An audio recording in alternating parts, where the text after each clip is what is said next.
time where the movie started, facing at a photo they've taken. Space tree flying through the skies and battles happen everywhere. Thanks for joining me, adult action figure collectors. I'm gonna review two figures today, Faustia and this Orc Legion builder. Yeah, it would have made more sense if I did the Orc Legion builder with the other orcs and the tower guy, but this just happened to be the timing and how I opened up these figures. But let's go over Faustia first. Here is the bio real quick, so if you want to pause that, you can see that. She is a member of the Odysseus faction, so that's her emblem right there. She comes with this head attached. I have to kind of warm up the peg at the neck in order to get this back on for you, but I'll do that a little bit later in the video. But this is painted very nicely. Sculpt is nice. Comes with your standard belt. This is I think the size for the Type 2 body or the smaller figures. Also comes with the back pegs. This one I generally use to kind of attach a weapon and hold it there if I'm not using the belt loop. And these I think are for wings. I do have a wing attached to one of my figures, and one day I'll review that figure. She also comes with, as you can see here, the shield and this large sword. This large sword is nothing new. We've had this with some of the other figures before, especially with the Type 1 bodies. And she also comes with this long staff portion, and which you connect the end to make this long mace. And for all you Wizard or Harry Potter fans, I guess you can use it as a wand. That's not something I would do, but to each his own. In any case, this figure comes painted, and that's again what the Four Horsemen are known for, is for their sculpt and their paints. The articulation for all these figures in general, they're decent, but they're kind of antiquated compared to some of the newer technology nowadays. But the paints are really good. With this ogre figure, he has a little bit of paint, but for all intents and purposes, there's not much other than at the teeth and some shading on the body. He is a Legion builder, and therefore he does not have much paint on there. You are more than free to paint him yourself if you'd like, though. But the paint apps on this figure are great, including the weapons. So again, this is a sword that we've seen time and time again. It's just the paint apps are a little bit different. So black handle and guard with some red stones in it, and then silver blade. So that's nice. He's got the Type 2 type shield, in which you have this peg handle, so no longer no clip, because sometimes I guess with some figures with the clip ends up breaking when trying to get it around their wrist. But again, it's painted nicely. And you can see the helmet. This is the same helmet that is used in the Type 2 body Deluxe Legion builder. And I have a figure with this helmet, and I really like the helmet. I haven't decided yet which one I'm going to keep on this body, whether I'm going to use the helmet or the hood. Oh, I forgot this other accessory. There is a cape that comes in this plasticky thing. It's like the standard cape. So it's got the holes in here, and the holes will end up, you can fit it behind these pauldrons. So I guess the pauldrons are also accessories. So again, with Mythic Legions, they are modular. You can plug the pauldrons on, so if you wanted asymmetric, you could just use one. You can see that there's holes here for the pauldrons and holes here for the back peg pieces for you to attach. And then you can fasten the cape over these like little holes here for the pauldron. Some people even put it through the neck peg. Again, not sure if I'm going to use a cape for this figure or not, depending on which head I'm going to use.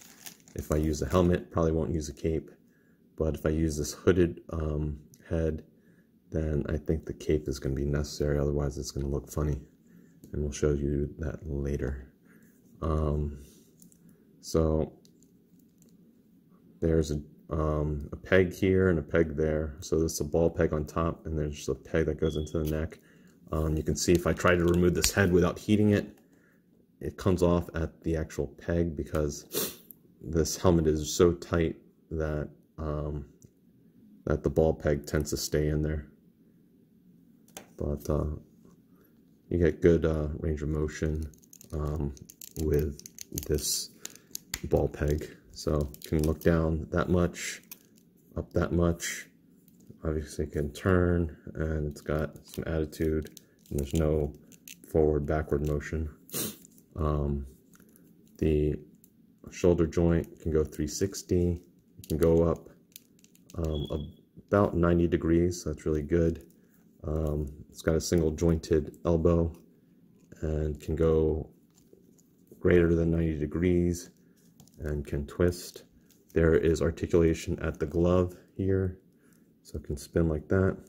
There's articulation at the wrist, so it can spin like that. Now, this is the problem with these Mythic Legions, is that these are weapon-wielding characters. Shouldn't be doing this back and forth motion, at least for both of the hands. At least one hand should have an up and down motion, but they're both back and forths.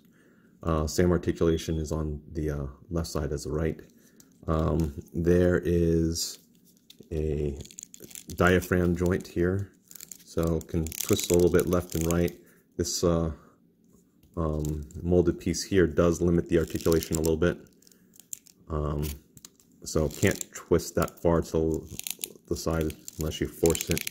It will go though, and then it can tilt that much to the right, that much to the left. It can go forward pretty decently, that much, and can go backward very well, that much. You can see the hip joints, so we'll just take that off. This is standard articulation for all these type 2 figures. So you can do full splits. You can see looks like a T joint there. And it's kind of ugly here, but you have this piece of plastic, which is supposed to be cloth, which plugs into here, which hides that joint, so that's nice. I find that I don't really want to make these joints so loose on the legs, because these type 2 bodies, they tend to have a hard time standing.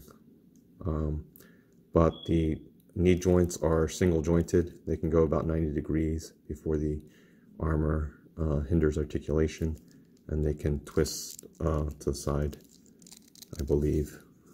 Actually, oh, he's got a thigh joint too. Forgot thigh swivel there. Actually, you can't twist the knees, but they go back and forth because you can twist it from the thigh. I forgot to kick forward with the hip. Can only kick that much forward before the armor hinders it. Can kick very far back. Again, I don't want to loosen the hip joint so much because they'll end up falling, but ankle joint is on a forward pinford rocker and can go forward this much, go back for that much, and it can twist. So, but you can see the paint job on this is really what it's all about. Again, it's a standard type 2 body buck, and it's a female character. This is essentially the same figure as the deluxe Legion Builder 2 human set, but looks pretty good. I like it. Obviously, in the whole line, it's probably my least favorite figure, but the paint schemes look good. So why don't we heat up this neck joint so that we can show you what the figure looks like with the different head. So here you can see how she looks with the helmet on. You know, I haven't put the cape on, but if you put the cape on, then you're not going to really be able to put the sword and the shield on at the same time in the back. That's kind of the limiting factor.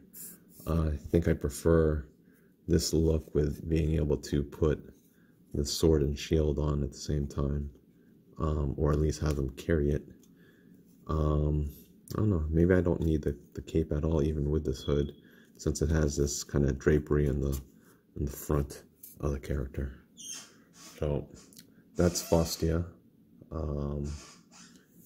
And this head was kind of a pain in the butt to get off, but after heating it and with good forearm strength, you should be able to get it off. Worst comes to worst, you could put some cloth and pliers over the cloth to try and pull it off. Only after you heat it, though. So we're gonna go over this Ogre Legion builder. Now, if you've seen my other two reviews for the actual premium Ogre and both are the tower figures, which are basically the premium figure of this mold with detailed paints, then you know this is basically a combination of the two, but with less paint. So this is again a Build-A-Figure. He happens to come with both weapon pieces of both of the previous Ogre mold figures, and has actually two end pieces, so he actually can wield double weapons if you'd like him to. I'm thinking about painting him myself, because all his accessories are just this kind of flat gray. The weapons are more of a silver. But these accessories, you can take them off, and he kind of looks pretty cool without that this kind of He-Man type upper accessory, because then you can actually see, you know, the shading a little bit better on the body, and you can really get a better look at the sculpt. So you know, I might actually just have them like that, especially since this isn't even painted. It kind of drags the figure down a little bit more the more unpainted things that you have on there. So I'll probably end up painting that myself, at least, you know, the little detail like the bumps and stuff like that, and maybe the spikes, so these little round things. But again, nothing is really painted. These bracelets are replaceable with the gauntlets. So these bracelets are the same bracelets that Bolthor comes with, but he also comes with a set of gauntlets, wrist guards that the Ogre leader figure carries. He has the same boots as Bolthor. All the Ogres come with this kind of belt. Obviously this one's not painted. And I think the bones on this one, these femur bones, appear to be stuck on here, as opposed to, I think my other ones are more free floating. And he comes with this gray, like animal skin. So his head is on a ball peg, so it can look forward or down that much, up that much. He can turn his head left, right. He's got a little bit of attitude that way. His shoulders are in the socket. He can lift his arm that much. They can go 360 all the way around like that. I would suggest heating up before you try to play with his joints. His elbows are single jointed and can bend that much forward before the sculpt hinders it, and they can twist out. He does not come with the any joint at the gauntlets like the Type 1 and Type 2 warrior figures. His wrists bend backwards and forwards. Probably have to warm up this joint a little bit more, and then it can spin. He has a waist swivel. There's a ball peg that comes up into here. He can tilt very far to the right, tilt very far to the left. He can tilt, that much forward and that far back. You can see his waist is in the T-joint here. If you lift his skirt up, and there's a kind of weird peg here. You can see that it inserts in through here. It's almost like a cylinder, and then this peg from the left leg inserts into that. So you can see when you try to raise the leg, this right leg, both legs tend to go up.